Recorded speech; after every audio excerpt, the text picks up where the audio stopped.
pinaka-rare na klaseng mechanic, no? Ng function ng power supply. Hindi na. Nandito na sa tabi mo yan, no? Parang ganda, ang ganda. Ang ganda ng pagka-idea, pagkagawa mo dito sa table mo. Palit motherboard.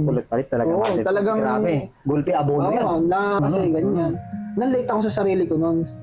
May mga pinag-trainingan din ako na malulupit. Siyempre, never stop learning. Oo, Kahit marunong ka na, kailangan mag-training. May goal tayo eh. Hindi naman pinakamagaling dito sa area natin. Para sa akin, sa mga mag-uumpisa, mahalin niyo yung ginagawa niyo. Na-introduce sa inyo kung ano yung mga pwede niyong puntahan shop at pwede niyong pagkatiwalaan.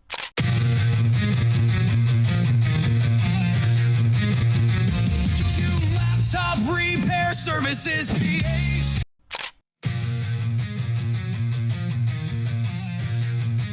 Yes mga ka-repair, time check, 5 o'clock. So, we have a task today, no? Pupunta tayo sa Batangas. Pupunta natin yung ating ka-repairs na si AJ Marasigan. So, ito, on the spot tour sa kanyang shop. Ang address ng ating ka-repairs na si AJ Marasigan, owner ng Ryzen Tech IT Solution, doon sa Poblacion President Jose P. Laurel Highway, San Jose, Batangas. So medyo malayo to. Ilang oras ang biyahe natin? 2 hours and 19 minutes, no? Yes. And then malalaman nyo mamaya kung ano yung setup ng kanyang shop at paano nag-work ang kanyang business, at may konting interview tayo sa kanya. Kung ano yung source of inspiration niya, kung paano niya nabuo yung kanyang business na yon, at ano yung nagiging mission and vision niya. So try natin siyang puntahan. Tara, let's go! So, I would like to introduce to you guys yung mga kasama ko dito sa loob. So, ito yung misis ko, si Jamie Pearl, the Bangko Sentral of the Philippines. And then, ito pa, si Mel Kisa. Yo! Sino nakakilala dyan? So, yan yung kumpare ko. So, matagal ko na rin kumpare yan. Una yan, naging kumpare ng kumpare ko. Hindi yun. Joke lang. Yung pala, paki-like and subscribe na lang din kay Mel Kisa. No? Sa kanyang business, Romel Kisa, the number 1 hunting voice for in the Philippines. Ano yung page ko, Mel Laptop and PC Services, makasayin sa Muntinlupa. Ayun. Meron na ako sa mga office, school, mga walang IT. Ako nag-handle ng mga maintenance nila. Yun. So, si Mel Kisa, matagal na yan sa industriya ng ganyan. Mga company support, IT, paka-expert. So, hands-on siya sa mga ganyan.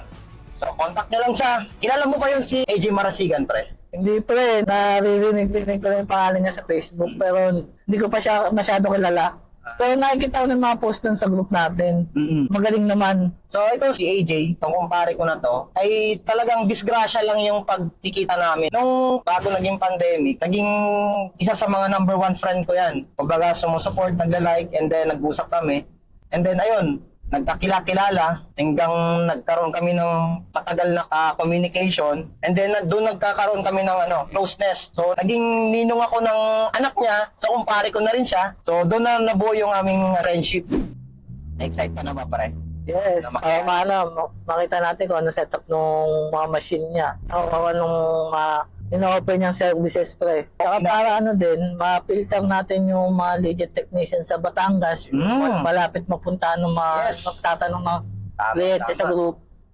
At hinihikayat namin ng mga owner or mga client, customer, na which is ang nag-i-exist na klaseng negosyo or business or technician na makikita nyo ay ganitong klaseng platform. Meron silang sariling designated na shop.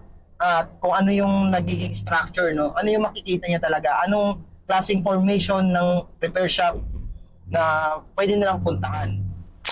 Etong video na to, binuo ko talaga to para sa mga kakilala ko, friend ko, at mga negosyanteng technician na gusto ko silang ipunin at i-expose yung digital machine nila. Kailangan ma-expose natin na sila ay legit.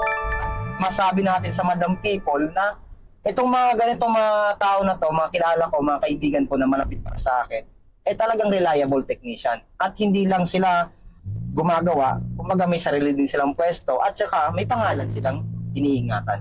So pare sa'yo, license ka rin pare, di ba? May din, may DTI, BIM, business permit. Ngayon, magre-renew na tayo eh. Oo, yun na, no? Munga, no?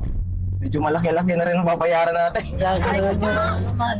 So, magkano yung naging ITR collection mo pare sa mga ganyan? Hindi ko Medyo malaki ka na, no? Payaman ka na rin eh. Hindi ko pa nakikita doon sa accounting ko eh. Oh. Pero ito yung nagiging mundo ng isang negosyanteng technician eh, no? So ito yung mga legit, meron talaga silang papel at pangalan na hinawakan. Meron talagang account. I'm still driving right now. Napaka-busy yung road. So I think kakat off ko to. Continue natin doon sa Batangas, doon sa kumpare ko. Okay, Ryzen Tech IT Solution Shop. See you guys doon. Bye-bye!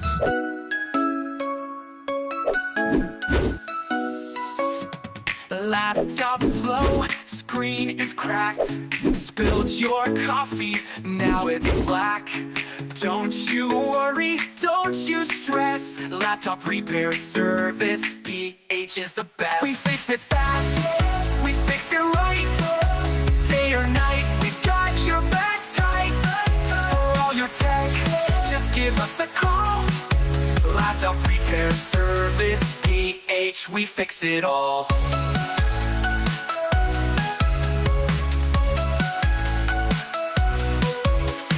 Virus gone wild, battery dead, keyboard stuck or full of bread. From hardware tweaks to software flare, your laptop's safe, we're always there. We fix it fast, we fix it right. Day or night, we've got your back tight. For all your tech, just give us a call. Laptop repair service, PH, we fix it all.